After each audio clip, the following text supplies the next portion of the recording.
அனைவருக்கும் வணக்கம். 7ஆம் வகுப்பு சமூக அறிவியல் புக் எல்லோரும் எடுத்துக்கோங்க. அதில் குடிமியலில் அரசியல் கட்சிகள் அப்படிங்கிற டாபிக் எடுத்துக்கோங்க. அரசியல் கட்சிகள் அப்படிங்கிறது ஆரம்ப காலத்தில் பேரரசர்களும் அரசர்களும் ஆட்சி செஞ்சுக்கிட்டு வந்தாங்க. அரசர் பார்த்தோம் அப்படின்னா சட்டம் இயற்றுதல், நிர்வாகம், நீதி வழங்குதல் ஆகியவற்றிற்கு தலைமை இடமாக இருந்தாங்க. நிர்வாகம் அப்படிங்கிறது ஒருவருடைய கையில் மட்டும்தான் இருந்தது. அது அரசருடைய கையில். மக்கள் நலன் அப்படிங்கிறது அரசரை பொறுத்து மட்டும்தான் இருந்தது. மக்கள் அரசருக்கு எதிராக செயல்படக்கூடாது.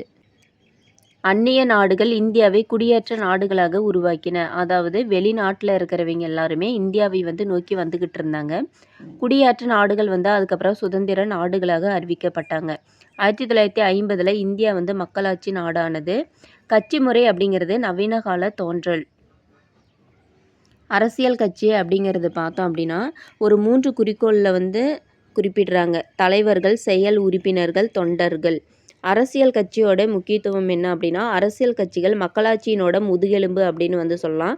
அரசியல் கட்சிகள் முறையாக அமைக்கப்பட்ட அரசாங்கத்தை ஒரு பகுதியாக இல்லாமல் அரசாங்கத்தை அமைக்கும் முக்கிய காரணிகளாக கட்சி இருக்குது. குடிமக்களுக்கும் கொள்கை வகுப்பாளர்களுக்கும் இடையே ஒரு பாலமாக இது இருக்குது.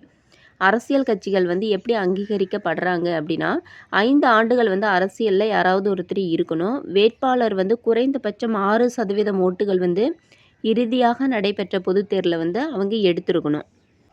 அரசியல் கட்சிகளோட இயல்புகள் பார்த்தோம் அப்படின்னா பொதுவாக குறிக்கோள், பகிர்ந்தளிக்கப்பட்ட மதிப்பீடுகள் கொண்ட குழுக்களாக மக்கள் இருப்பாங்க. தனக்கான கொள்கை திட்டங்களை வச்சிருப்பாங்க. அரசியல் அமைப்பின் வழியாக ஆட்சியை கைப்பற்றத்துக்கு நினைப்பாங்க. தேசிய நலன்கள் வலியுறுத்தி முயற்சி செய்வாங்க. இந்த பாக்ஸில் இருக்கிறத பார்த்துக்கோங்க.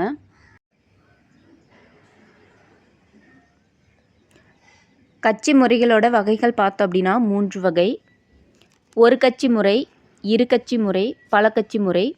ஒரு கட்சி முறை அப்படிங்கிறது ஒரே அரசியல் கட்சி மட்டும் இருக்கும். அரசாங்கத்தை ஏற்படுத்தும் உரிமையை கொண்டிருக்கும். ஃபார் எக்ஸாம்பிள் சீனா, வடகொரியா, கியூபா. இரு கட்சி முறை அப்படிங்கிறது ஆளும் கட்சியும் எதிர்கட்சியும் இருக்கும்.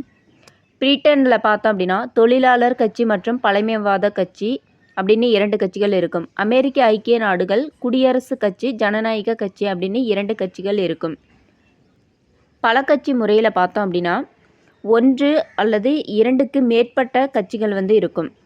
For example India, France, Sweden, Norway. இந்தியாவில் அரசியல் கட்சி முறை. இந்தியாவில் கட்சி முறை அப்படிங்கிறது 19ஆம் நூற்றாண்டின் பிற்பகுதியில் தோன்றியது. கூட்டாட்சி அமைப்பினை பின்பற்றும் நாடுகளில் 2 வகையான கட்சிகள் காணப்படுது. உலகத்திலேயே அதிகமான கட்சிகள் இருக்கும் நாடு அப்படின்னு பார்த்தோன்னா இந்தியா. இது 3 விதமாக சொல்லுவாங்க. தேசிய கட்சிகள், மாநில கட்சிகள், பதிவு செய்யப்பட்ட அங்கீகரிக்கப்படாத கட்சிகள். பதிவு செஞ்சுருப்பாங்க, ஆனால் அது அங்கீகரிக்கப்பட்டிருக்க மாட்டாங்க. அது சுயேட்சைகள். தேர்தல் ஆணையம் சட்டப்பூர்வ அமைப்பு எங்கே இருக்குது அப்படின்னா புது டெல்லியில் இருக்குது. கட்சிகள் அங்கீகரிக்கப்படுவதற்கான நிபந்தனைகள். தேசிய கட்சி, மாநில கட்சி அப்படின்னு 2 வகையாக பிரித்து அதை எப்படி கால்குலேட் பண்ணுவாங்க அப்படின்னா மக்களவையில் தேர்தல் அல்லது 4 மாநிலங்களுக்கான சட்டமன்ற தேர்தலில் 6% வாக்குகள் பெற்று இருந்தாங்க அப்படின்னா அவங்க தேசிய கட்சிகளாக நிர்ணயிக்கப்படுவாங்க. அதே மாநில கட்சியில் பார்த்தோம் அப்படின்னா மாநில சட்டப்பேரவைகளுக்கான தேர்தலில் 6% வாக்குகள் அவங்க எடுத்திருக்கணும். 1 அல்லது 1ற்கு மேற்பட்ட மாநிலத்தில் 4 மக்களவை தொகுதியில் அவங்க வெற்றி பெற்றிருக்கணும். இது தேசிய கட்சிகள். மாநில கட்சிகள் அப்படின்னு பார்த்தோம் அப்படின்னா 25 தொகுதியில் மக்களவை தொகுதி அல்லது சட்டப்பேரவை தொகுதியில் குறைஞ்சபட்சம் 2 தொகுதியில் அவங்க வெற்றி பெற்று இருக்கணும். இறுதியாக நடைபெற்ற மக்களவை தேர்தலில் குறைஞ்சபட்சம் 3 மாநிலத்தில் 2% தொகுதியில் வெற்றி பெற்றிருக்க வேணும். இது தேசிய கட்சியில். மாநில கட்சியில் பார்த்தோம் அப்படின்னா மொத்தம் 3% தொகுதியில் வெற்றி பெற்றிருக்க வேணும். இப்படிலாம் இருந்துச்சு அப்படின்னா கட்சி அங்கீகரிக்கப்படுவாங்க. சுயேட்சை வேட்பாளர். சுயேட்சை வேட்பாளர் அப்படிங்கிறவர் எந்த கட்சியிலுமே சேராமல் தானாக மக்களவை அல்லது மாநில சட்டமன்ற தேர்தலில் போட்டியிடும் நபர் ஆவார். அங்கீகரிக்கப்பட்ட கட்சிகள் அப்படிங்கிறது மேலே பார்த்தோம் இல்லையா, தேசிய கட்சிகள், மாநில கட்சிகள் அப்படின்னு. அது அங்கீகரிக்கப்பட்ட கட்சிகள். இதுக்கு தனியாக ஒரு சின்னத்தை ஒதுக்குவாங்க. இந்த பாக்ஸில் பாருங்கள். 1968 பார்த்தோம் அப்படின்னா ஒதுக்கப்பட்ட சின்னங்கள், ஒதுக்கப்படாத சின்னங்கள் அப்படின்னு 2 வகையாக பிரிக்கிறாங்க. ஒதுக்கப்பட்ட சின்னங்கள் அப்படிங்கிறது அங்கீகரிக்கப்பட்ட அரசியல் கட்சிக்கு மட்டுமானது. ஒதுக்கப்படாத சின்னங்கள் அப்படிங்கிறது அங்கீகரிக்கப்படாத கட்சிகளுக்கு ஒதுக்கப்படும் சின்னம். பதிவு செய்யப்பட்ட ஆனால் அங்கீகரிக்கப்படாத சின்னம் பார்த்தோம் அப்படின்னா யார் வேணாலும் போட்டியிட்டுக்கலாம். எந்த சின்னத்தில் வேணாலும் அவங்க போட்டியிட்டுக்கலாம். பெரும்பான்மை கட்சி அப்படிங்கிறது தேர்தலில் ஒரு அரசியல் கட்சியினோட வேட்பாளர்கள் மற்ற கட்சியினோட வேட்பாளர்களை விட அதிகமான எண்ணிக்கையில் வாக்கு பெற்றிருக்க வேண்டும். ஒரு அரசியல் கட்சியை தோற்றுவிப்பது எப்படி அப்படின்னா இந்திய தேர்தல் ஆணையத்தில் பதிவு செய்து கொள்ளுதல் வேண்டும்.